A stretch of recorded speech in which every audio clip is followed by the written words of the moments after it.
إن الحمد لله نحمده ونصلي على رسوله الكريم أما بعد أعوذ بالله السميع العليم من الشيطان الرجيم من همزه ونفخه ونفسه بسم الله الرحمن الرحيم إن المتقين في جنات وعيون ادخلوها بسلام آمنين ونزعنا ما في صدورهم من غل إخوانا على سرر متقابلين۔ تفسیر القرآن کا سبق آج انشاءاللہ ہم سورۃ الحجر رکوع نمبر 4 پڑھیں گے، اور اس رکوع میں جنت کے کچھ احوال کا تذکرہ ہے۔ جنت میں کس طرح کی نعمتیں ہوں گی اور کیا کیا وہاں پہ انسان کے لیے عیش و آرام ہوگا، اس کا ذکر ہے، اور پھر آگے تھوڑا سا حضرت ابراہیم علیہ السلام کا تذکرہ ہے۔ پہلے لفظی ترجمہ دیکھتے ہیں، پھر انشاءاللہ تفسیر پڑھیں گے۔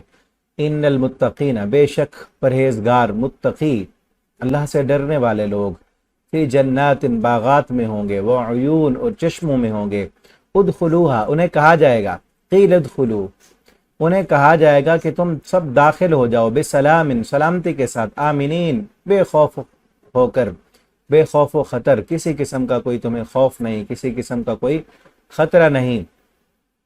وَنَزَعْنَا، اور ہم نکال دیں گے، ما فی صدورہم، جو ان کے سینوں میں ہے، من غل، کوئی غل، کوئی کدورت، کوئی نفرت اگر دل میں ہوگی تو وہ ہم نکال کر ختم کر دیں گے، اخوانن، بھائی بھائی بن کر، علی سرر، تختوں پر، متقابلین، آمنے سامنے ہوں گے، لا یمسہم، نہیں چھوئے گی، نہیں پہنچے گی انہیں، فیہا، اس جنت میں، نصب، کوئی تکلیف، وما ہم، اور نہ وہ، منہا، اس جنت سے، مخرجین، نکالے جانے والے ہوں گے۔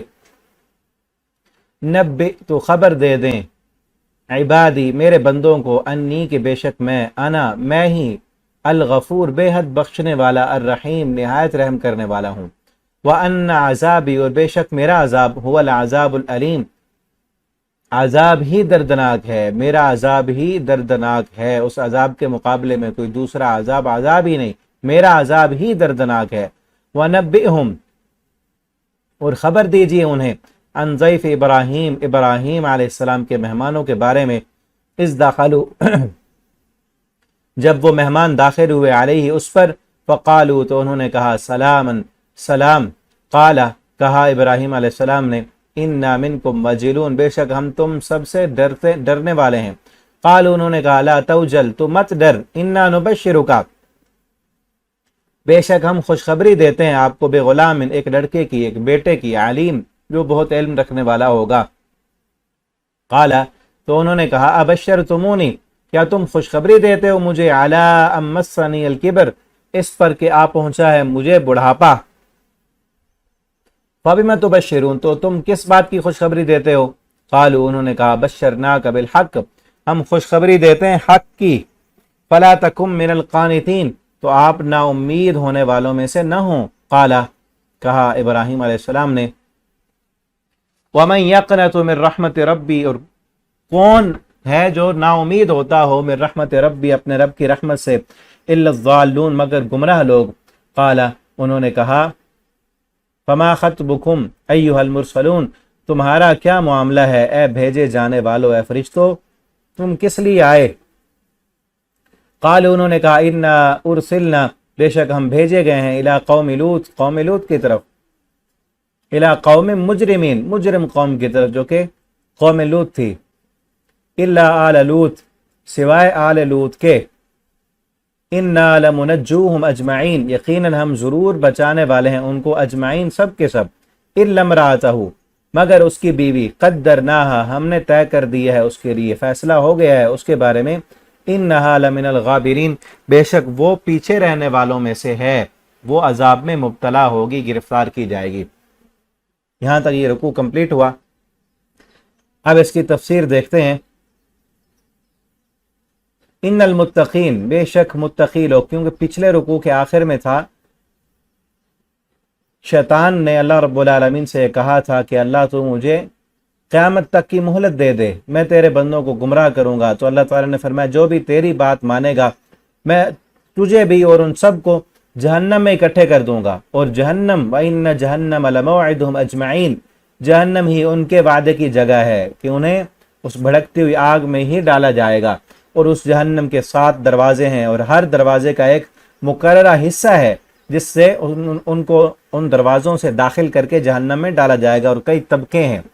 اور جہنم کے تذکرے کے بعد جنت کا بھی ذکر ہے، جو کہ اس رکوع میں آج ہم پڑھ رہے ہیں۔ ان المتقین، بے شک متقی لوگ، پرہیزگار لوگ، شیطان کی باتوں میں نہ آنے والے اور اللہ رب العالمین کی طرف رجوع کرنے والے، ان سے بھی اگر جب گناہ ہو جائے، یہ نہیں کہ متقی لوگ ان سے گناہ نہیں ہوتا، گناہ ہونے کے بعد اس گناہ پر وہ اڑتے نہیں ہیں، رکتے نہیں ہیں، بلکہ معافی مانگتے ہیں، اللہ کی طرف رجوع کرتے ہیں، توبہ کرتے ہیں، ان کے لیے فی جنات، وہ باغات میں ہوں گے، وعیون، اور چشموں میں ہوں گے، ٹھیک ہے نا۔ اور بھی کئی جگہوں پر ان المتقین فی جنات ونہر، دوسری جگہ پر ہے ان المتقین فی جنات ونہر، کہ متقی لوگ جنتوں میں اور نہروں میں ہوں گے۔ فی مقعد صدق عند ملیک مقتدر، ایک اور مقام پر ہے ان المتقین فی ظلال وعیون، کہ متقی لوگ سایوں میں ہوں گے، وعیون، اور چشموں میں ہوں گے، وفواکہ مما یشتہون، اور میووں میں ہوں گے، اور جو وہ چاہیں گے وہ ان کو وہاں ملے گا۔ ان المتقین فی جنات وعیون، متقی لوگ باغات میں، وعیون، اور چشموں میں ہوں گے۔ ادخلوہا، انہیں کہا جائے گا تم سب داخل ہو جاؤ۔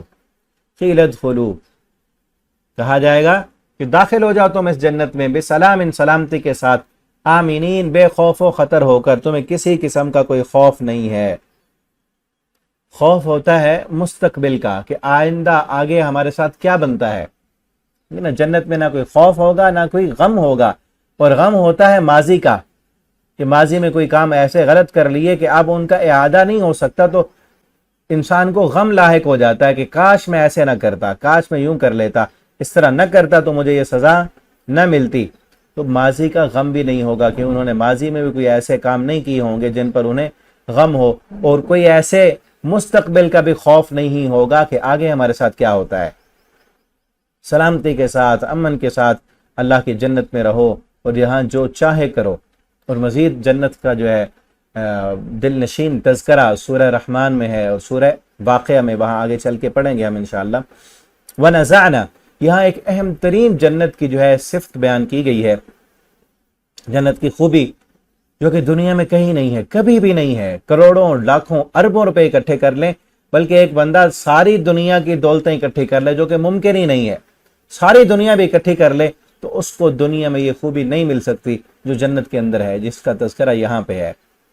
وَنَزَعْنَا، بلکہ 2-3 خوبیوں کا ذکر ہے، کہ وَنَزَعْنَا مَا فِي صُدُورٍ مِّن غِلٍّ، کہ ہم ان کے دلوں سے غل، کدورت، نفرت ایک دوسرے کے خلاف جو آ جاتی ہے، اس کو ہم نکال دیں گے۔ یہ ایک فطرتی چیز ہے کہ مسلمان کے دل میں بھی مسلمان کے خلاف کوئی نہ کوئی شحنہ، کوئی بغض، عداوت، یا کسی ایسی بات آ جاتی ہے، شیطان ڈال دیتا ہے۔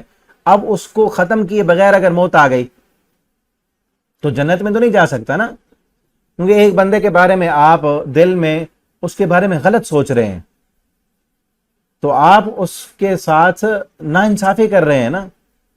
وہ آپ کو اچھا سمجھتا ہے، وہ آپ کے بارے میں اچھے دل میں جذبات رکھتا ہے، اور آپ اس کے بارے میں دل میں جذبات اچھے نہیں رکھ رہے۔ وہ آپ کے بارے میں سمجھتا ہے کہ یہ میرے لیے اچھا سوچ رہا ہے، اور آپ اچھا نہیں سوچ رہے اس کے لیے، آپ کے دل میں اس کے بارے میں کوئی غلط خیال آیا ہو کہ یہ میرے خلاف ہے۔ یا دیکھیں نا، 2 بندے بھی باتیں کر رہے ہوں نا، بلا وجہ شیطان ایسے ذہن میں ڈالتا کہ شاید تیرے خلاف ہی باتیں کر رہے ہیں یہ، اب وہی چیز دل میں رکھ رہا ہوں، فلاں موقع پہ بیٹھ کے میرے خلاف باتیں کر رہے تھے نا، تو آگے دل میں بات، اور اس دل کو صاف کیے بغیر، ان کو معاف کیے بغیر اگر فوت بھی ہو گئے تو جنت میں کیسے جائیں گے؟ اب ہاں، دونوں بندے نیک ہیں، نیکیاں کرنے والے ہیں، بلا وجہ دل میں ایسے کوئی بات آ گئی، شیطان نے ڈال دی، وہ رہی دل میں، تو اللہ تعالیٰ جب جنت میں پہنچائیں گے تو جنت میں جانے سے پہلے نہر حیات ہے، جہاں پر دلوں کو دھویا جائے گا، اور دل میں جو بھی نفرت ہوگی، بغض ہوگی، عداوت ہوگا، اس سب کو پاک صاف کر کے پھر جنت میں پہنچا دیا جائے گا، ٹھیک ہے نا۔ یہاں ہو جاتا ہے، انسان ہے، فطرتی چیز ہے، لیکن کوشش کرتے رہنا چاہیے انسان کو کہ اس چیز کو دل میں نہ آنے دے، ختم کرے، کیونکہ جنت والوں کی صفت یہ ہے کہ ایک دوسرے کے لیے وہ دل میں نفرت اور بغض نہیں رکھیں گے، تو دنیا میں ہی اپنے دل کو ایسا بنائیں کہ کسی کے لیے کوئی نفرت نہ ہو، کوئی بغض نہ ہو۔ ہاں ہو جاتا ہے، ایک فطرتی تقاضا ہے کہ ایک بندے کی ادا آپ کو پسند نہیں ہے، ٹھیک ہے نا، ضروری نہیں ہے کہ یہ اللہ تعالیٰ کی بلکہ کمال قدرت ہے کہ اللہ تعالیٰ نے ہر انسان کو ایک جیسا نہیں بنایا، مزاج مختلف ہیں، طبیعتیں مختلف ہیں۔ ایک بندہ نیک ہے، وہ بھی نیک ہے، آپ بھی نیک ہیں، آپ بھی دین کی طرف جانے والے، وہ بھی دین کی طرف جانے والے، لیکن مزاج وہ نہیں مل پاتا۔ اس کو کوئی اور چیز پسند ہے، آپ کو کوئی اور چیز پسند ہے، اس کو میٹھا پسند ہے، آپ کو نمکین پسند ہے، اس کو سردی پسند ہے، آپ کو گرمی پسند ہے، اس کو ٹھنڈا پسند ہے، آپ کو گرم پسند ہے۔ تو یہ پسند کا فرق یا طبیعت کا فرق، مزاج کا فرق، وہ کہیں جگہ جانا چاہتا ہے، آپ نہیں جانا چاہتے، وہ گھومنا چاہتا ہے، آپ نہیں گھومنا چاہتے، آپ سونا چاہتے ہیں، وہ کہتا ہے نہیں کھیلیں۔ تو یہ مزاج کا ڈفرنس جو ہے یہ انسان کے دل میں بھی کبھی کبھی وہ بات ڈال دیتا ہے، تو وہ جو کہ انسان کے بس میں نہیں ہے اس کو ختم کرنا۔ تو اللہ تعالیٰ جب ایسے انسان کو جو نیک ہیں، بلا وجہ کسی سے لڑنے جھگڑنے والے نہیں ہیں، تھوڑی بہت بات دل میں آ گئی اور اس کو ختم کیے بغیر موت آ گئی، تو اللہ قیامت کے دن اس کو نکال دیں گے۔ اخوان من غل، کوئی بھی کدورت، کوئی بھی نفرت ہوگی اس کو ختم کر کے اخوان، بھائی بھائی بنا دیں گے۔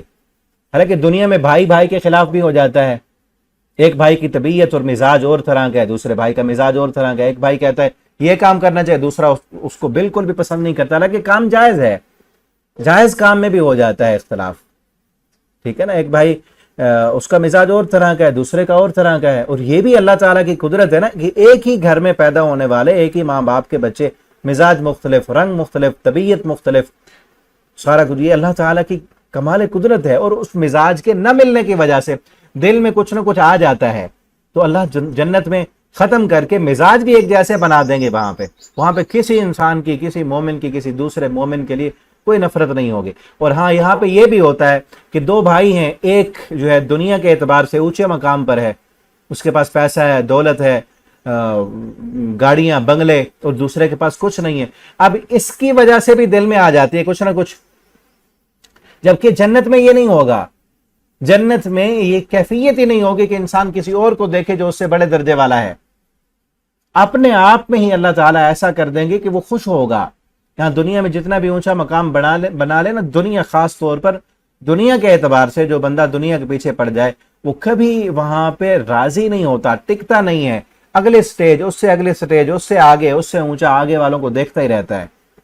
اخوانن، وہاں پہ بھائی بھائی ہوں گے، اللہ سرر، تختوں پر ہوں گے، متقابلین، آمنے سامنے بیٹھے ہوں گے ایک دوسرے کے۔ سورہ غاشیہ میں آتا ہے کہ علی سرر مصفوفہ، کہ تختے جو ہے وہ لگے ہوں گے، علی سرر مصفوفہ وزوجناہم بحور عین، بلکہ دوسری جگہ ہے سورہ واقعہ میں کہ سرر مصفوفہ، تختے ان کے لیے بچھے ہوں گے، اور ان کے ہم زوجناہم، ہم ان کی شادیاں کر دیں گے، بحور عین، موٹی آنکھوں والی حوروں کے ساتھ۔ اور اسی طرح سورہ غاشیہ میں ہے وزرابی مبثوثہ، کہ وہاں پر جو ہے تخت بھی لگے ہوں گے اور قالین بھی بچھے ہوں گے اور تکیے بھی لگے ہوں گے، وہاں پہ ٹیک لگا کے وہ بیٹھے ہوں گے۔ سورہ انسان میں بھی آتا ہے، سورہ دہر میں، کہ ان کے لیے تکیے لگے ہوں گے اور خادم جو ہے ان کے پاس یطوفون علیہم ولدان مخلدون، خادم، چھوٹے چھوٹے بچے، وہ ان کی خدمت کے لیے حاضر ہوں گے، بے اکواب و اباریک، جو ان کے لیے جو ہے پیالے لے کر، شراب کے، شہد کے، دودھ کے، وہ لے کر آئیں گے، اور جنت کے پھلوں کے درخت جو ہے وہ لٹک رہے ہوں گے، اور پرندوں کا گوشت ہوگا، جو چاہیں گے وہاں ملے گا۔ سرر، بلند تخت ہوں گے، متقابلین، آمنے سامنے، یہاں بھائی بھی آمنے سامنے، چاہے جنت اس کا محل اور جگہ پر، اس کا اور جگہ پر، میلوں کا فاصلہ، بڑے بڑے محل، وہ اپنے محل میں بیٹھا، یہ اپنے محل میں بیٹھا، لیکن اللہ رب العالمین آمنے سامنے کر دیں گے گپ شپ لگانے کے لیے۔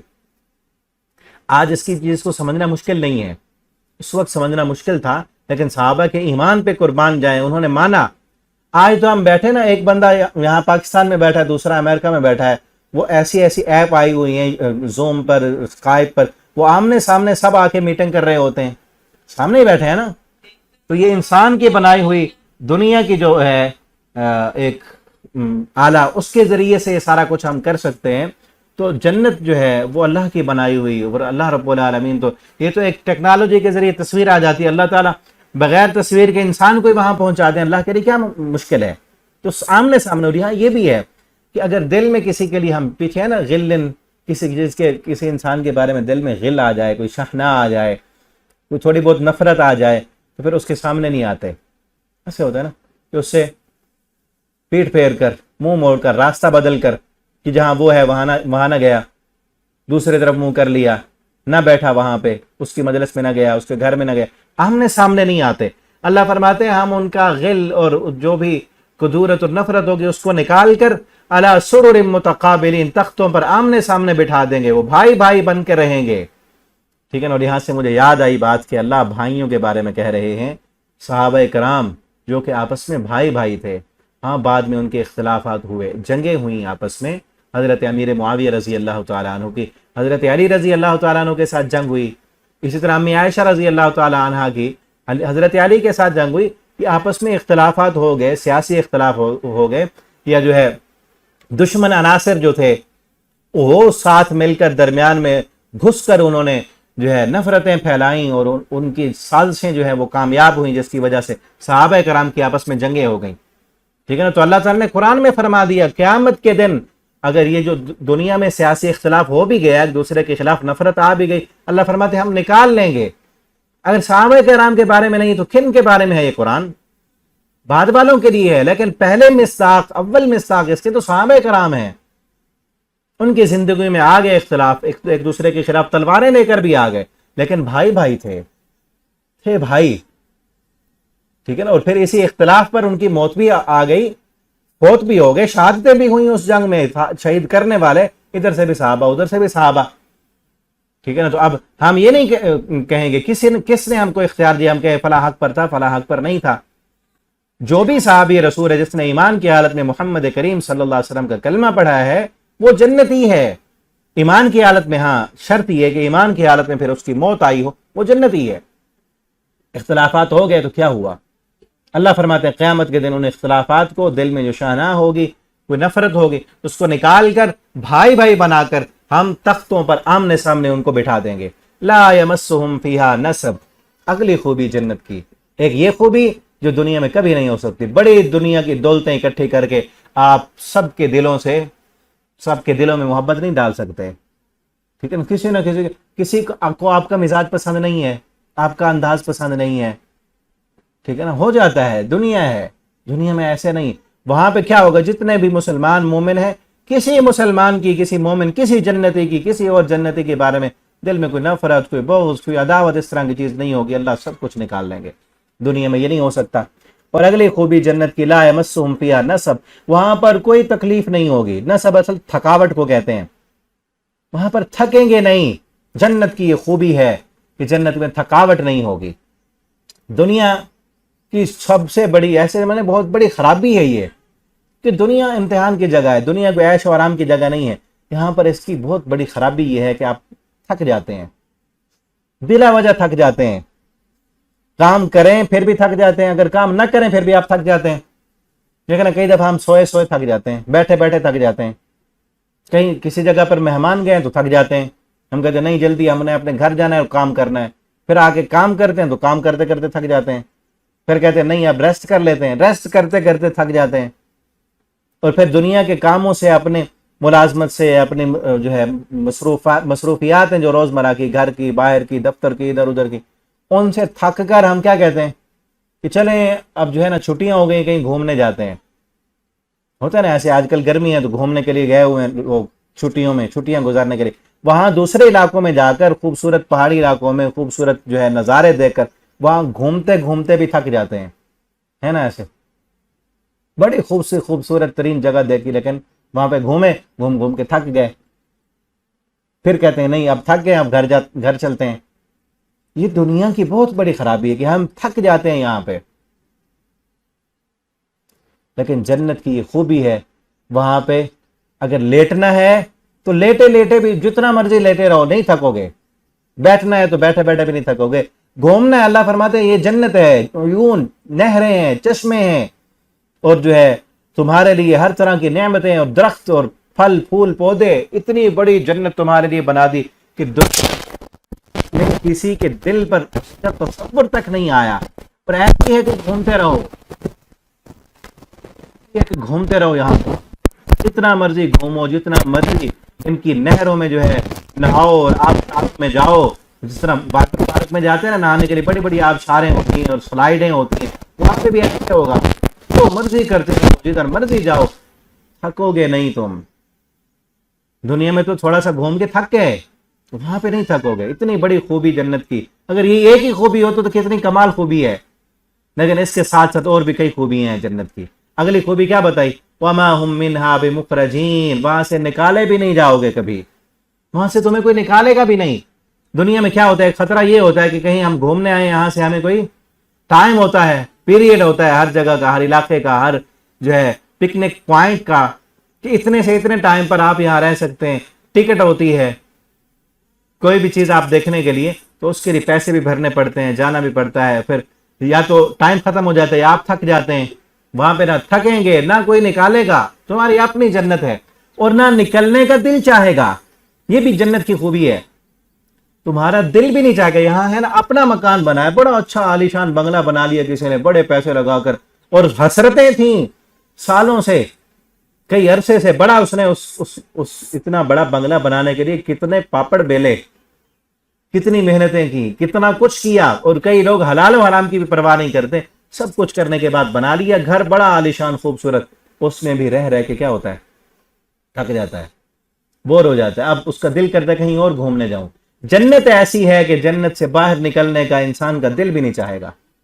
یہ نہیں ہے کہ وہاں اپنے گھر اور اپنے محل میں جو اللہ دے گا اس میں رہ کر تھک جائے اور کہے کہ نہیں اب کسی اور ملک میں نے جانا. نہیں، یہاں پہ تو ایسے ہوتا ہے نا، بڑا محل بنایا عالیشان، پھر کیا کہتے ہیں، نہیں یار اب رہ کے تھک گئے ہیں، بور ہو گئے، اب چھٹیاں ہو گئی، کہیں گھومنے چلتے ہیں، کسی اور ملک جاتے ہیں گھومنے کے لیے.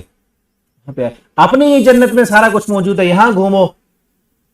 یہاں تو دنیا میں اپنے گھر میں رہ کر تھک گئے، کہیں اور گھومنے جا رہے ہیں، وہاں گھومنے گئے تو گھوم کے پھر تھک گئے.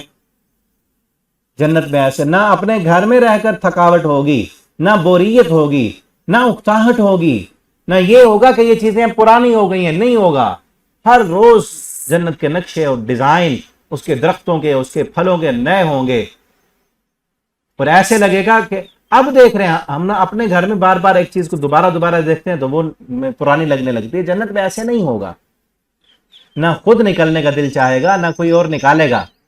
بلکہ حدیث میں آتا ہے اور بھی خوبیاں کہ جنتیوں کو جب اللہ رب العالمین جنت میں پہنچائیں گے تو اعلان ہوگا، اے جنتیوں رہو یہاں پر، یہاں جنت میں رہو، تم یہاں ہمیشہ جوان رہو گے، کبھی تم پر بڑھاپا نہیں آئے گا. کتنی بڑی خوبی ہے، یہاں پہ سارا کچھ موجود ہو، ایک بندے کو تھکاوٹ نہیں ہوتی. یہ بڑے دیر سے جا کے تھکتا ہے، ہو جاتا ہے نا، کوئی انسان جلدی تھک جاتے ہیں، کچھ جو ہے ان کی جو طاقت اعصابی قوت ہوتی ہے وہ مضبوط ہوتی ہے، دیر سے تھکتے ہیں لیکن تھک جاتے ہیں.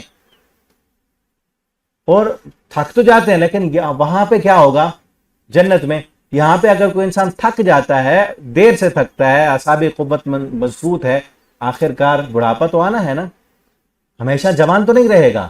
چاہے کسی کو جلدی بڑھاپا آ جاتا ہے، کسی کو دیر سے آتا تو ہے نا. لیکن وہاں اللہ فرمائیں گے، اعلان کریں گے، جنتیوں ہمیشہ رہو یہاں پر، کبھی ہمیشہ جوان رہو گے، کبھی تم پر بڑھاپا نہیں آئے گا، کبھی کمزوری نہیں آئے گی، ہمیشہ جوان رہو گے. اور دوسرا اعلان ہوگا کہ یہاں پر تم صحت مند رہو گے، کبھی بیمار نہیں ہوگے، بیماری نہیں آئے گی. یہ بھی جنت کی خوبی ہے کہ بڑھاپا نہیں آئے گا، بیماری نہیں آئے گی. اور اللہ کہیں گے ہمیشہ تم ٹھیک ٹھاک رہو گے، تھکو گے نہیں، تھکاوٹ نہیں ہوگی. لا یمسہم فیہا نصب، یہاں پر کسی قسم کی کوئی تھکاوٹ نہیں ہوگی. اور اگلا اعلان ہوگا یہاں ہمیشہ رہو گے، کبھی نکالے نہیں جاؤ گے. اور یاد رکھو یہاں تمہیں کبھی موت بھی نہیں آئے گی. کتنی خوبصورت جگہ ہے. اصل عیش کی جگہ تو وہی ہے. اس دنیا کو جس نے عیش کی جگہ بنا لیا، دنیا نے کچھ نہیں دیا. دنیا عیش کی جگہ اللہ نے بنائی ہی نہیں ہے. وہاں اس جنت میں جانے کی کوشش کریں، اللہ سے دعا کریں، اللہ اپنی رحمت کے ساتھ ہمیں اپنی جنتوں کا مہمان بنا دیں. لا یمسہم فیہا نصب وما ہم منہا بمخرجین. جنت کا تذکرہ ہوا نا تو ساتھ ہی اللہ فرماتے ہیں نبئ عبادی، اس جنت میں جانا چاہتے ہیں، اس جنت کی کوشش کرنا چاہتے ہیں اور گناہ ہیں زندگی کے، ان کو بتا دو. نبئ، خبر دے دو، عبادی، میرے بندوں کو، انی، کہ بے شک میں، انا الغفور الرحیم، میں ہی بہت بخشنے والا، نہایت رحم کرنے والا ہوں. تم جنت کے طالب ہو اور گناہ ہو گئے ہیں، آؤ معافیاں مانگ لو، میں تو غفور الرحیم ہوں، میں تو معاف کرنے والا ہوں۔ ٹھیک ہے، اللہ نے اپنے غفوریت کا، صفت غفاری کا تعارف کراتے ہو کیا کہا؟ انی علی الغفور الرحیم، بے شک میں ہی غفور الرحیم ہوں۔ لیکن کن کے لیے؟ دوسرے جگہ پر ہے فرمایا وَإِنِّي لَغَفَّارٌ لِمَن تَابَ، میں غفار ہوں، میں معاف کرنے والا ہوں۔ کس کے لیے؟ لمن تابا، جو توبہ کرتا ہے، وآمن وعمل صالحا، ایمان لاتا ہے اور نیک عمل کرتا ہے۔ اللہ تعالیٰ غفار ہیں۔ اب نا دنیا میں کئی لوگ اس کو غلط استعمال کر رہے ہوتے ہیں، اللہ تعالیٰ کے اس نام کو، اس صفت اور اس خوبی کو۔ گناہ کر کے ان کو کہو کہ یہ غلط کام کیوں کر رہے ہو، گناہ کیوں کر رہے ہو، توبہ کرو، وہ کیا کہتے ہیں؟ اللہ غفور رحیم ہے، اللہ تعالیٰ تو معاف کرنے والے ہیں۔ ہاں اللہ معاف کرنے والے، لیکن کس کے لیے؟ کس کے لیے؟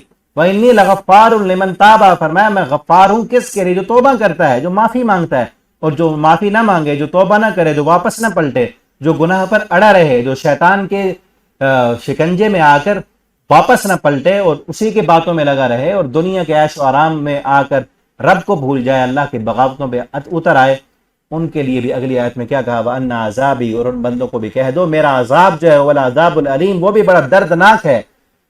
معافی مانگو گے تو میں معاف کرنے والا ہوں، معافی نہیں مانگو گے، توبہ اور استغفار نہیں کرو گے، اپنے ہی گناہوں پہ اڑے رہو گے، ان عذابی، میرا عذاب جو ہے وہ العذاب العلیم، وہ عذاب دردناک ہے۔